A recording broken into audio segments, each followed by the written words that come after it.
Lelang proyek di ULP Bengkulu Selatan, mengandung aroma tak sedap, Asintel Kejati Bengkulu, dan Dirintelkam Polda Bengkulu, dimohon turun tangan. Sahabatpialing.com. Pemerintah Kabupaten Bengkulu Selatan Provinsi Bengkulu, di awal tahun 2023 ini, melaksanakan lelang beberapa paket proyek hotmix dari Dinas PUPR Bengkulu Selatan dengan nilai miliaran rupiah. Namun sangat disayangkan, pelaksanaan lelang proyek ini mengandung aroma tak sedap. Ada indikasi bahwa lelang proyek di sini hanya akal-akalan.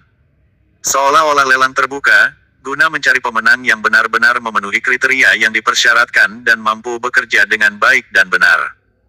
Padahal, pelaksanaan lelang proyek di sini patut diduga ada kong-kali-kong dengan calon pemenang lelang yang telah dikondisikan demi keuntungan dirinya atau orang lain.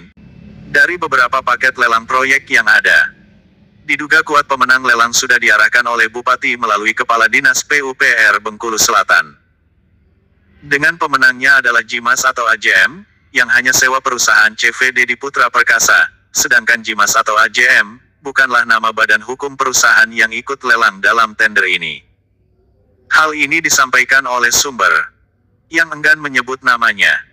Dalam hal ini, sumber juga menanggapi penjelasan yang disampaikan Dedi Hermansyah saat dikonfirmasi awak media ini. Hasil wawancara langsung dengan Direktur CV Putra Perkasa menjelaskan sebagai berikut. 1. Dedi mengatakan bahwa dirinya tidak banyak modal untuk menang lelang hingga 14 miliar itu, hanya bermodalkan aset sebuah laptop dan 1 unit sepeda motor saja, sedangkan fasilitas lainnya ia tak memiliki. 2.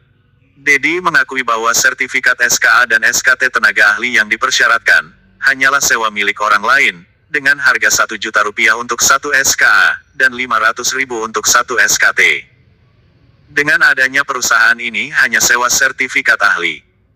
Seolah-olah perusahaan ini memiliki tenaga ahli untuk dipekerjakan di lapangan, maka dapat dinilai perusahaan ini belum layak memenangkan tender ini. 3. Dedi mengatakan, untuk tenaga ahli, belum tentu para ahli ini dipekerjakan di lapangan nantinya, tergantung dirinya mau pakai ahli tersebut atau tidak.